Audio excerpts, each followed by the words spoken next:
Morning, Meno Warriors. If I wanted to lose excess weight in menopause, this is exactly what I would do.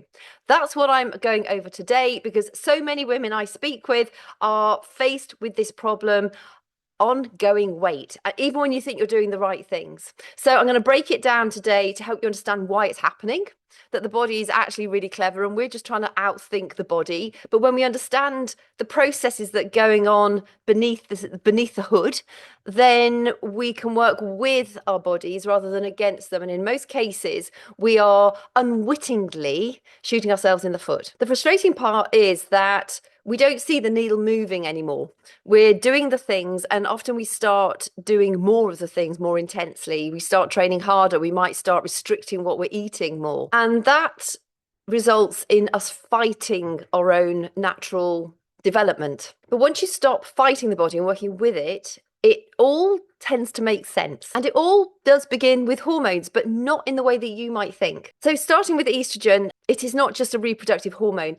It has a buffering system on pretty much every cell of the body. It helps other systems remain balanced, particularly how we manage stress and also how our metabolism functions. So when our estrogen levels fall, it removes that element of buffering and stability that we've enjoyed over the years up to our postmenopausal years. And as our estrogen levels fall, cortisol, one of our stress hormones, does become more dominant. Cortisol in and of itself is absolutely vital to our survival.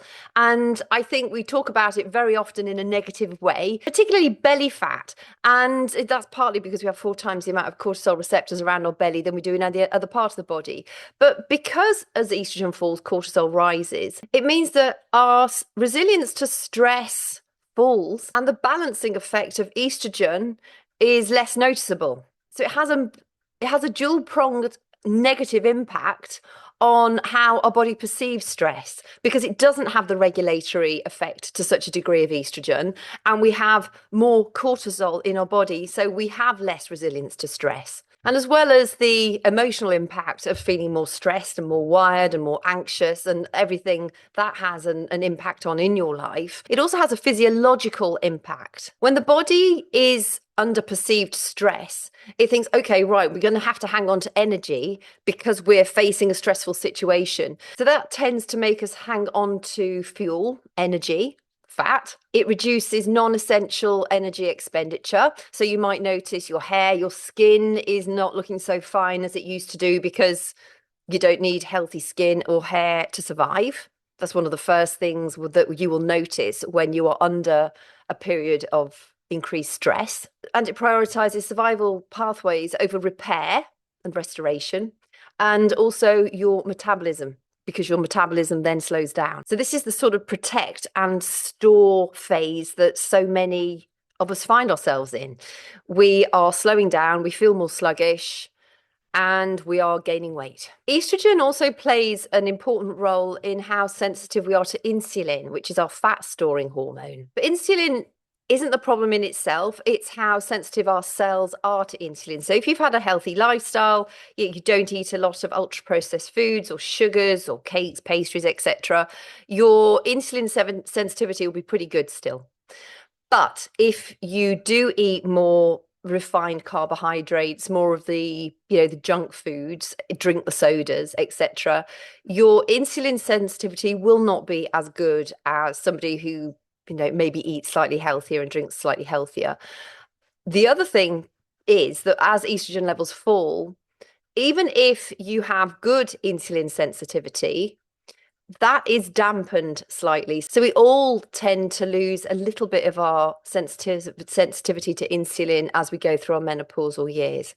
But depending on what your starting point is, before you went through your menopause, that does have quite a significant impact on how your body deals with the sugars that you're consuming in your diet. When your insulin sensitivity is high, which is what you want it to be, glucose moves easily into muscle tissue, your energy levels are pretty stable after eating, and your insulin levels tend to, after you've eaten, drop back to a healthy low level before you then eat again. But when estrogen levels fall, the muscles and the liver cells tend not to be as sensitive to insulin. Glucose stays in your bloodstream for longer periods of time after you've eaten meals. The body then starts to compensate by producing more insulin, which can then lead you to developing insulin resistance if you're not careful. And higher, more frequent insulin signaling increases the likelihood of energy being stored as fat rather than being used. And this is where everything connects, really. When cortisol is easier to trigger and your insulin sensitivity is reduced, the body starts operating in a really specific pattern. So cortisol's saying, listen, we're stressed. Hang on to energy. We need to survive. Insulin is saying we need to manage energy more efficiently because blood sugar is harder to regulate. And the body interprets those signals as this is dangerous. We'll hold on to energy and we're going to store that as fat. And so the body shifts towards conservation. And because abdominal fat is metabolically active and readily accessible, the body preferentially stores the fat around your middle, which is one of those reasons we have 4 times the amount of cortisol receptors around the middle, because it is designed to keep us alive. You don't want your fat stores at the end of your big toe in a period of lean or significant stress when your body needs access to fuel quickly. And because our lives are not lived in that manner anymore, we tend to be under constant stress. We tend to eat regularly. We don't have periods of lean these days in the Western world. We're always eating or drinking, or we've always got something on the go generally.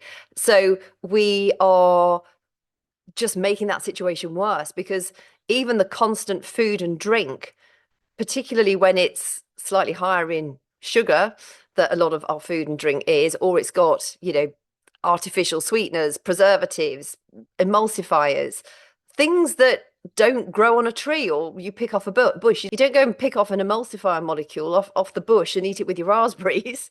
If it's natural, it's fine. But our food is full of extra bits and pieces that we're not designed to be eating regularly. And so that creates stress in the body in itself, and then naturally worsens this normal survival strategy. So if we were living in a way that the human was designed to live, have periods of lean, be active, go and find our food, eat natural food, drink water instead of, the sodas and the lemonades and the pops, etc., our body would function perfectly. We wouldn't have that issue of stored fat. And if we did have a significant period of lean, any fat that we did store around the middle would be there for survival. It would be serving the purpose it's designed to serve. And this is why the combination of lower estrogen, higher cortisol reactivity, and reduced insulin sensitivity creates a very predictable pattern of fat storage, lowered metabolism, reduced metabolic flexibility, and a slower response to previous strategies, i.e., what used to work no longer does. And so once the hormonal environment shifts, we're faced with a different predicament, and it's one that a lot of us resist. Strength training. Muscle. Muscle is the metabolic lever that helps to reverse your insulin resistance. It helps to regulate your blood sugar levels, and it improves your metabolism. It also helps you to manage stress more effectively. Muscle is one of the most metabolically active tissues in the body. And more importantly, it's a glucose responsive tissue. So when you contract a muscle in your body under load, for instance, you're, doing a bicep curl with a weight, it takes up glucose out of the bloodstream independent of insulin. And this is crucial in menopause because it bypasses reduced insulin sensitivity. It reduces the need for high insulin output. It lowers blood glucose directly, and it also improves your overall metabolic flexibility. So muscle literally acts as a glucose sink. So can you see why, although muscle is great for, maybe making you feel more confident in how you look, it helps to prevent injuries, it keeps your bones stronger. When we're talking about fat gain and fat deposits and understanding that relationship between estrogen, cortisol, and insulin, having more muscle in your body, not to get bulky, In fact, you'd have to work so hard to remotely look vaguely bulky after menopause because it is so much harder to build muscle mass. By working your muscles, you are having a positive impact on all these systems of the body that are causing you to gain or hang on to fat. The more active muscle that you have, the more you use it, the more stable your blood sugar environment becomes. And that stability reduces the hormonal signals that drive fat storage. Having muscle is the structure that will help you to restore your metabolic control. And then to ensure that the strength training or the workouts that you're doing are helping you to build that muscle, the next most important thing is that you eat plenty of protein. We vastly undereat the amount of protein that we need. Ideally, you want to work out what your ideal weight is, or if you're healthy weight already, what your healthy weight is. If you say you want to weigh 140 pounds, or you're happy at 140 pounds, you want to aim to eat around about 140 grams of lean protein a day. And that can take some doing. You really do have to plan your meals around your protein and make sure it's healthy protein. Eat protein at every single meal. If you're having snacks, make sure they are protein strong, like, maybe, I don't know, hard-boiled egg or some cottage cheese with a hard-boiled egg, and then maybe some tin sardines on top of that. That's one of my main staples is sometimes I literally just eat sardines out of the tin because it's a quick 20 grams just about of protein. But sometimes I will also have it on a round of home-baked sourdough toast and with a layer of cottage cheese, maybe some salad leaves on top of that, and then some crushed sardines on top of that. And that is a protein powerhouse. It's full of healthy fats. It's got the fiber in it as well from the sourdough. I normally make sort of whole wheat sourdough. And then the salad leaves, those add fiber.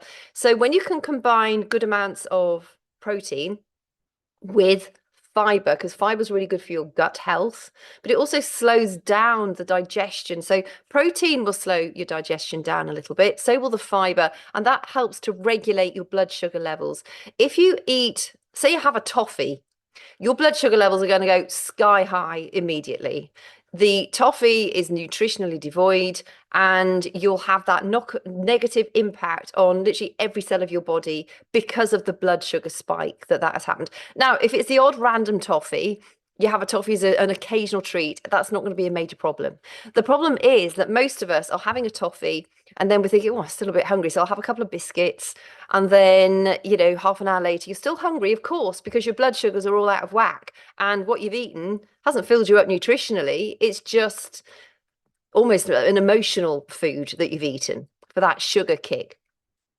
So then until you actually eat something that is nutritionally dense, which could be like a big bowl of salad with some sardines or cod or chicken or, lentils, mung beans, chickpeas, whatever you like, halloumi, whatever takes your fancy, you do need to make sure that you're eating protein and fiber and ideally having a wide range of different colors of vegetables and or salad bits and pieces, because that way you're feeding your body with what it needs. I always say if you can pick it off a tree, if you can dig it up out of the ground, if it grows on a bush, sorry if you're vegan or vegetarian, but if it swims in the sea or runs around a field, you can eat those.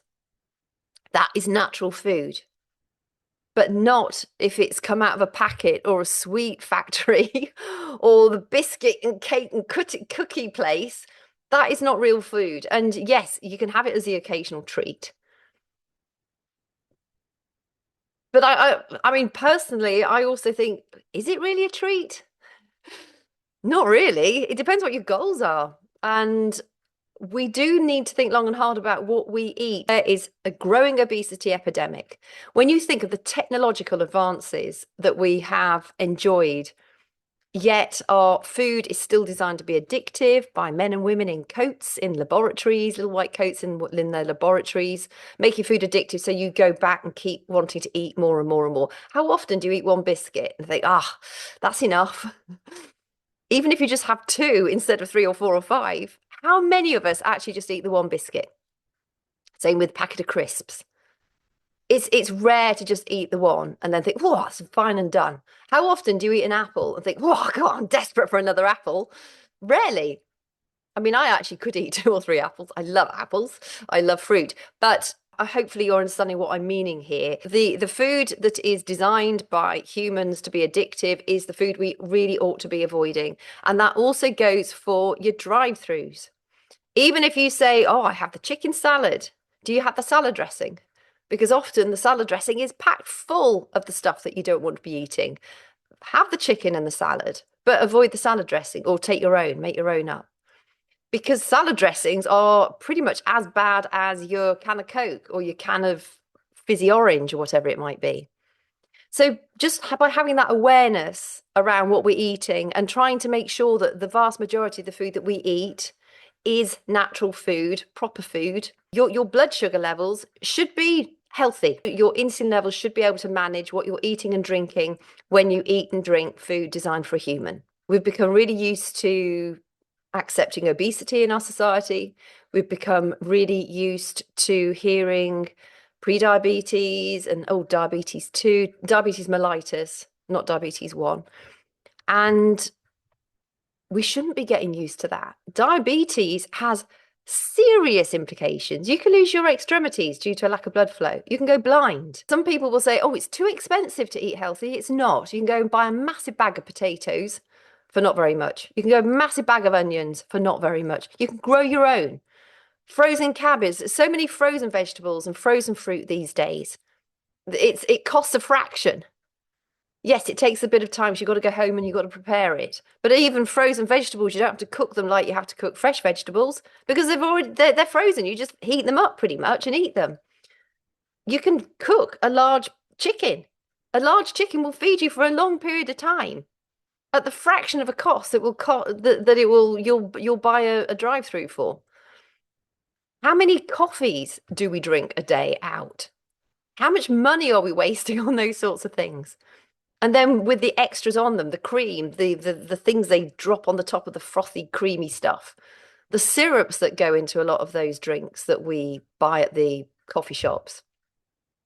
All of this stuff is having a negative impact on how your body responds. So be really mindful about what you're putting in, because how you're feeling and looking now is a direct result of what you're putting in. It's also a direct result of your ability to manage stress. But remember, what we eat and drink is a huge stressor on the body too. If you're not feeding and hydrating the body with what it needs, on top of all the other stressors that you're dealing with, don't make food and drink be an additional stressor, particularly if you've got weight that you cannot understand how it's got there.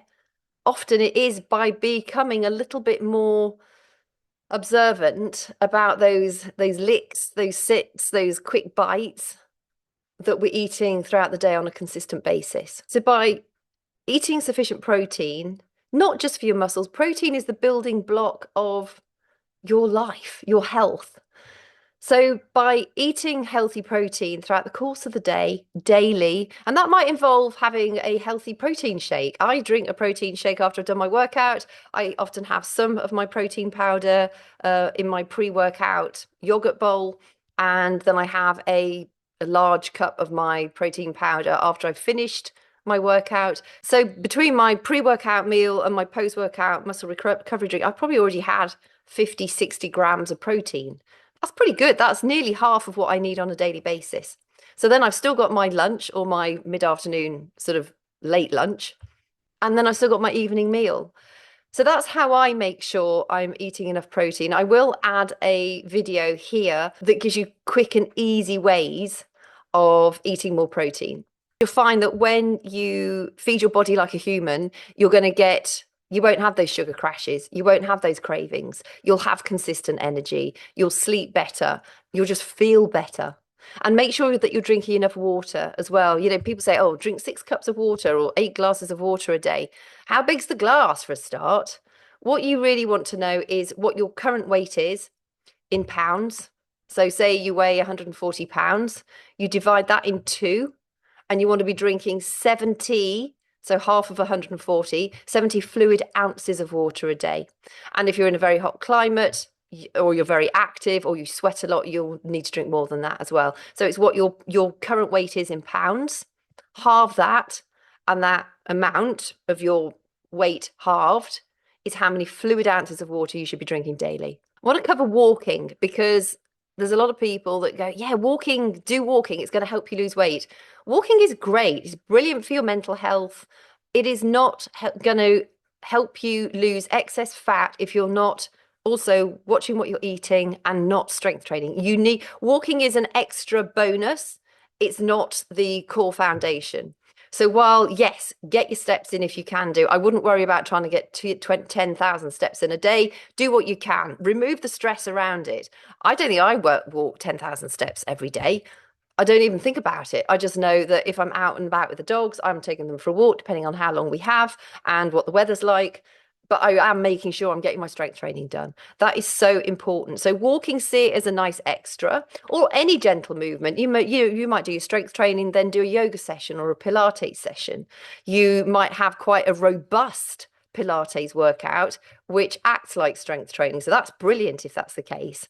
But let walking be, or swimming, be the extra to your strength training too. In modern sedentary life, because the vast majority of us do not move and as much as we should do, unless you're like a tree surgeon. How many of us get that kind of activity daily? So we need to be forcing that activity by doing strength training and also moving around as much as we can. If you're sat at your desk all day long, every hour or every hour and a half, get up and do 12 squats, just air squats, or do some press ups or push ups. If you can't do push ups, do them against the wall, lean against the wall and use your weight that way until you can build up some strength. Push ups, I hate them, but they're one of the best exercises you can do because literally they use pretty much every single muscle of the body. That you're not going to get out of puff doing them. And if you really struggle to do them in the full plank, do them on your knees. But like I say, you can stand up and do a push up against the wall. So be conscientious about adding extra activity in your day if you are sat at your desk a lot of the time. So what this all means together, if we sort of zoom out, weight gain and weight retention is not one single aspect. We are dealing with a systems shift due to falling estrogen levels. And you might say, okay, well, it's okay. I'm taking HRT. My estrogen levels are pretty okay. Just taking HRT doesn't mean to say your body is going to not hold onto fat. Some women I know have started to take HRT and they've put more weight on than they had before they started to take HRT. We still need to take the system as a whole. Even if you're taking HRT, yes, you may have slightly higher estrogen levels than maybe I have because I've never touched HRT. But what is causing the imbalance in your body then? Because it is not a fix-all. Having that estrogen in HRT doesn't resolve all the issues. The body is going through a natural transition, and we have to make sure that we are doing all the lifestyle things to support us, whether we take HRT or not. So even if you are taking HRT, you still need to strength train. You still need to eat food like a human. You still need to drink plenty of water and hydrate yourself healthily. You still need to work on reducing those stressors. If you live in an environment that maybe has mold in the house, we talk about mold toxicity a lot these days, and that can have a really, really bad impact on your health. Of course, increasing that stress load, which will then increase inflammation in your body. And when your body is inflamed, it goes into survival mode. It knows it's under threat, so it hangs on to fat. It does the whole same thing as any stressor does. It makes us slow down our metabolism and it makes us hang on to fat because the body just sees the threat. When we are looking at inflammation as a whole, everything contributes to it, not just mold, toxicity, lack of sleep, lack of hydration, lack of water, lack of human food, lack of movement. The fact that we're probably eating the wrong foods and drinking the wrong drinks. Increased stress. Yes, we have increased environmental toxins. We can't do much about those, but we can do something about the other things. And when we do all that, that reduces the inflammatory load on the body, which then again helps to stop the bloating, the puffiness, the swollen ankles, you might have a puffier face, you might have eye bags more regularly. That again is often down to inflammation. It's the body's systems not working optimally because of what we are treating the body like. When we treat our bodies well, when we eat plenty, you don't want to be restricting your food either. This is something I just do want to cover because I've not covered it yet, and I meant to actually earlier, and it's just reminded me. When we calorie restrict, our body is stressed again. So the body's thinking, oh, we're going into one of those starvation mode times of our life. So we're going to have to slow down metabolism, and we are going to have to hang on to fat because we don't know how long this lean season is going to last. So yes, of course, if you stop eating, you will lose weight. Of course you will. You'll lose bone mass. You'll lose muscle mass. You will also lose fat. The problem is when we lose weight, we do it for normally a short period of time. Similar problem with these GLP-1 drugs at the moment. They work. They help you lose weight. But the way they help you lose weight is not necessarily a healthy way. If they help you lose weight and you're thinking, this is so brilliant, I'm starting my strength training, I've really revolutionized what I'm eating and drinking, I'm no longer going to the supermarket and filling my trolley full of rubbish. That is brilliant because when you come off those GLP-1s, if you decide to come off them at some point, you're already eating healthily, you're already working out, you're building that muscle mass, which is boosting your metabolism so that you will maintain that weight loss. You might gain a little bit back, but then that's more weight rather than fat. It's really important to make that differentiation as well because weight also includes your muscle mass and your bone mass. So a number on the scale is not particularly a good way of determining your health. If you've got strong bones and strong muscles, of course you will weigh more than somebody who doesn't have strong bones and strong muscles. So it's not the number on the scale, really. It's what your muscle mass, your bone density is like, and your fat, the amount of fat in your body. That is your fat that you want to be reducing, not your weight. For instance, if you weigh 200 pounds and you want to lose some extra weight or fat, and you work on 2-pound weight loss a week, which is pretty healthy. That's a good amount to work to lose weekly. It's not too severe, not too drastic. And you think, okay, well, over 2 years, if I lose 2 pounds a week, that means in total, I'll have lost 208 pounds. You don't vanish, do you? And why is that? It's because the body slows down, the metabolism slows down. The body gets to a stage where it thinks, this is not sustainable. I am just going to start to conserve. So everything you do, even though you're restricting your food, yes, of course, eventually you can die of starvation. Granted, but we're not talking about those extremes. We're talking about just putting, with a very sort of arbitrary example here, the reason you don't vanish after 2 years is because your body adapts. It slows down its metabolism. And the problem is that when that metabolism slows down and you start conserving energy, because the body wants to survive, when you then say you end your restrictive diet, and you start to eat again, that's when most people find that they put more weight on because their metabolism has slowed down so much. Their muscle mass has declined so much. Even if they didn't have much muscle to begin with, maybe they like the skinny look. Lord knows why, but some people do like that really skinny look, that emaciated look. The problem is once you get that emaciated look, because you've lost your muscle mass, because your metabolism has slowed down so much, you end up putting even more weight on than before you started your weight loss regime. So you have to be really mindful of that. It's very important that your body will adapt. If you restrict, it will slow down.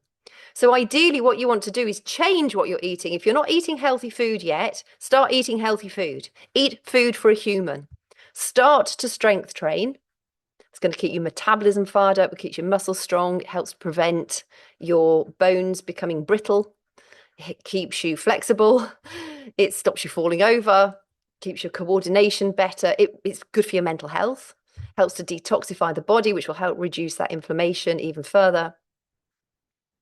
And that way, you will then lose weight naturally as a byproduct. So rather than focusing on restricting calories, just change the foods that you're eating add more movement in, and you'll find that you'll be able to eat more, as in portion size of the healthy foods because they are nutritionally dense and they're calorically lower than the rubbish that you're eating. Incidentally, just on that point, because some donuts do have fewer calories than an avocado, if you're on one of those calorie counting regimes, why on earth would you eat a donut over an avocado? I mean, you might not like an avocado, but using the avocado as an example, just because the donut has fewer calories. It's not just about calories in and calories out. It's the quality of the calories that you're eating. So the donut is going to spike your insulin. It's not going to fill you up.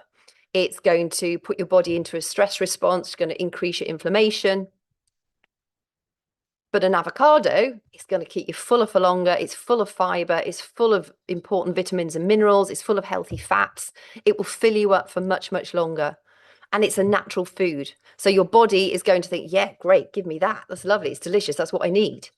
Whereas the donut, you're fighting against your body's needs all the time. So while the donut may have fewer calories than the avocado, the donut is just like a little mini bomb waiting to go off.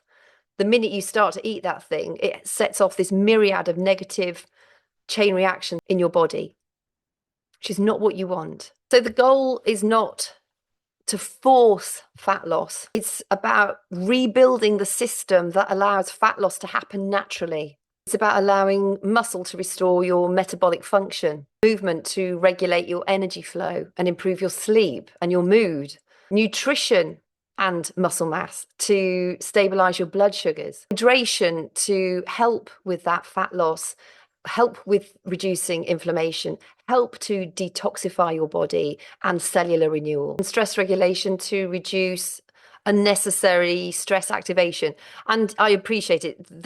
We can't control every stressor out there, but you can definitely control the stressors that you're putting into your body through the food and the drink and the lack of movement that a lot of us are living with at the moment. And when the internal environment changes, when you allow those internal changes to occur, you will find that your body responds so positively. You'll feel elated. You'll feel proud of yourself. You'll be in the shower and you'll think, oh my God, that belly's going, or the belly's gone. Or you'll feel leaner. You'll feel more energized. You'll have more of that get up and go that you might be lacking. You'll have better muscle mass. You will just function so much more optimally than if you are not, looking after the human body like it needs to be looked after. And I get it. It is, yeah. It does require change. It does require a little bit of discipline. But I promise you, once you start to give your body what it needs regularly, you get kind of hooked on it. That feeling human, like an active human, is just wonderful. And I think, I want that for all of us. So if you really are struggling with that weight creep and you think you're doing everything right, I do really recommend you get really granular with all the points I've covered today and focus on, are you having a few more treats than you think you're having? Are you eating, one or two biscuits regularly every day and you just think, oh, it's only a couple of biscuits? That is amazing how much weight you can put on just by one or two extra biscuits a day. Eating one or two biscuits a day, depending on, your activity levels, depending on your muscle mass, depending on the other way you sort of live your life. If you're highly active, one or two biscuits a day is not going to make much difference. But for the vast majority of us, we're not highly active. It can lead to a weight gain over 6 months of around about 6.5 pounds. That is half a stone nearly. That is incredible when you think about that. And that's just those one or two biscuits. Obviously, it depends on the biscuit to a degree as well, how much sugar it contains, what else has it got in it.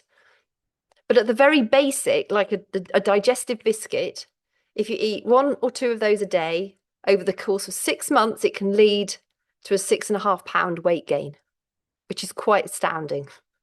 So be mindful of those extra licks, slurps, and nibbles and bites that you might be taking throughout the course of the day, because they do add up.